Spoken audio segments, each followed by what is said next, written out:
The Book Channel Online. Hi, welcome to the Book Channel Online. My name is Max Rodriguez, founder of the Harlem Book Fair.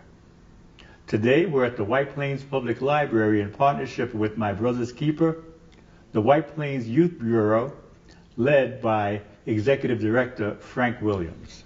Today we'll be speaking with author Hugh Price. Thank you so much for joining us today. My pleasure, thank you. We have the pleasure of speaking with you about your title, This African American Life, and what a life it's been. Let's talk about the Urban League for a second. Tell us about the Urban League, because it's a quiet organization. The perception is that it's a quiet organization and it's a middle-class organization.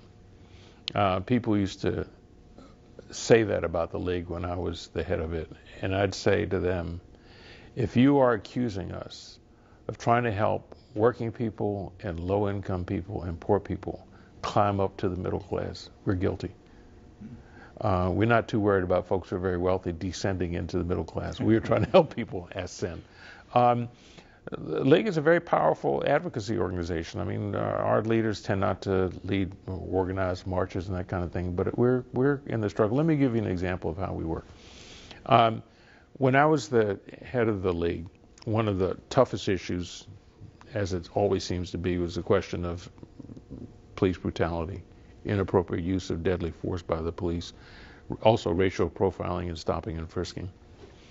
We once had a meeting at Ed Lewis's office. Ed was one of the co-founders of Essence magazine. And Reverend Al Sharpton was there and some other folks.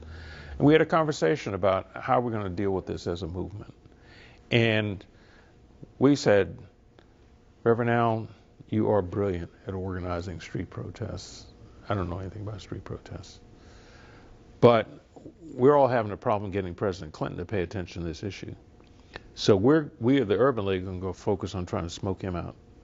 And so we staged a succession of press conferences at the National Press Club where our affiliates brought parents of kids who'd just been shot to death by the police.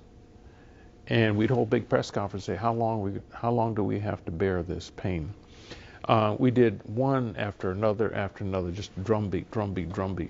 Finally, I got the idea of holding a press conference where we would get everybody I could think of who the news media liked to follow around, all in one place, all standing for the proposition that the president had to deal with this issue.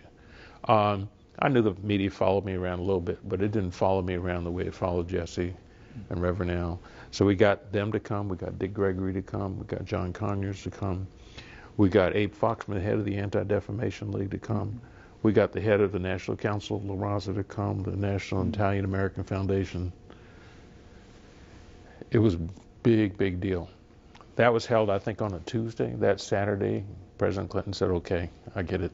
And he devoted his Saturday address to it, and we finally got his attention. I used to go to White House meetings and sit next to him, and I'd take the latest press clip about the outrage over a kid being shot, and I'd slide it across. I'd sit right next to him, slide it across, Mr. President, you have got to deal with this. So Reverend Al was out on the street. We were working the interior corridors of power. The combination was very potent.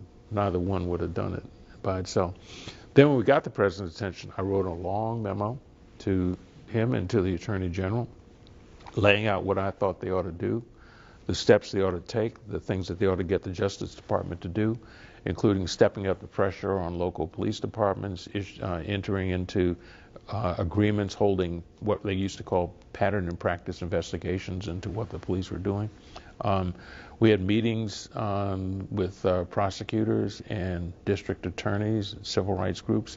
So we were deep in the interstices of the policy structure, trying to get them to focus while the pressure was being built from the outside to get the country to understand what was going on. This beautiful synergy. And so that's how the Urban League functions. The League was started in 1910. There were Urban League affiliates created all around the country, and they basically were created to help the people who Isabel Wilkerson wrote about in The Warmth of Other Suns. the Great Migration, folks moving from the South to the cities who were encountering a hard time with housing, jobs, etc. The league, Urban League affiliates were created to help them make that transition, help them get situated, help them get on their way, protect them from people who were offering bogus jobs and then try to lure their girls into prostitution. That's what the league was there to do, essentially hard social work for folks. This is such quiet work, and it's often unheralded. It's indispensable. It is absolutely indispensable. But the league gets noisy. I mean, when we were involved, we held all those press conferences. Those are when I say noisy, attention grabbing. And I once took out, we once bought a big space for a big letter in the New York Times, and we held a lot of press conferences. I was on, I can't speak for my successor, Mark. I know he's got a very high profile and he's out there, but I did the Charlie Rose show. I was on Fox all the time. I used to go toe-to-toe with Bill O'Reilly a lot, with Sean Hannity and his late partner Alan Combs a lot. Used to do Crossfire with Pat Buchanan a lot. Pat Buchanan once said to me during a break, he said, "Hugh Price, why aren't you angrier?" I said, if I get too angry, I can't focus on the nonsense you're speaking. So it's okay. I'm gonna listen and I'm gonna rebut. I went up against Ward Conley around affirmative action so much that we even joked about creating a syndicated show, just the two of us debating. So, and we got a lot of press coverage. I mean, we were not out in the streets, but in the corridors of power and in the news media, the league has historically had a very high profile, and it has historically brought research and analysis to bear, not just pontificating, but actually trying to bring research and experience and analysis to bear on what ought to be done, and that's been the league's style. How do we keep these names present? How do we pass these names on to our next generations, these Dobies, all of your predecessors, all of those whose shoulders you stand on? Well, we have to do what you're doing by creating a book channel, and people have to write, and they have to get publicity for their writing. They have to do events. I mean, it's a challenge because there's a lot of noise, and with social media, the noise is amplified many-fold compared to when I was dealing with the press. But the beauty of the way the media works today is, as you have done, you don't have to ask anybody's permission to review and get coverage for the books that you think are important. You have created your vehicle. Market for it. So you've got to let the world know that it's there, but you don't have to ask anybody's permission to say, I think this book is important. I think that story is important. And so we need more exploitation of and utilization of the power of social media to tell the story, to get perspectives out, and then we've got to get our children to understand our history and the contributions. You know, I was up at a prep school just recently, and it's up in New England, very an excellent prep school. And a young brother who's probably a sophomore, so he's about 15 years old, came up to me afterwards. He'd listened to my story, and he said he was really, pointed tears. He was really struggling with whether he belonged there, whether he could do the work. He's very conflicted about that. And I've had that conversation before. And I said to him, and whether he could be of more service to our folks in some other way. And I said, you know, if you get the value you can bring to our folks, to the country, to all the issues of justice and equality is enormous. But if you lose hope, lose confidence, then your ability to be of service is going to be diminished. Second point I made is, you may be struggling a bit. I did. I told him I got when I was in college. Even I've written a lot. I went up to the professor after I'd gotten that C- and said, I just would like to try to understand why. He said, well, Mr. Price, I'm afraid that you haven't gotten the point of this course. And I said to him, Professor, that's the first thing we've agreed on all semester.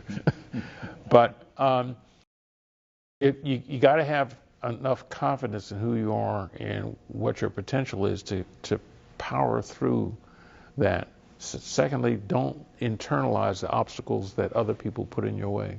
Don't you let that dent your self-confidence. And the other thing I said was, do you think, I hate to get ethnic about this, do you think any white kids are having a hard time here belong and whether the society belong? They're trying to figure out how to get over. You need to figure out how to get over. You know, don't let this stuff defeat you. That's what people want. They want you to lose confidence in yourself. Back away. Go back in the tent. Give up. Don't let that happen. And that was one of the beauties of growing up in the orbit of Howard University and a historically black college university. We were taught not to internalize the obstacles, understand them, but know what you have to do to prepare and succeed, and then learn how to navigate over the obstacle, around the obstacle, through it, or underneath it, but don't let it defeat you. Thank you, Hugh, for the great conversation, and thank you for joining us on the Book Channel Online. The Book Channel Online.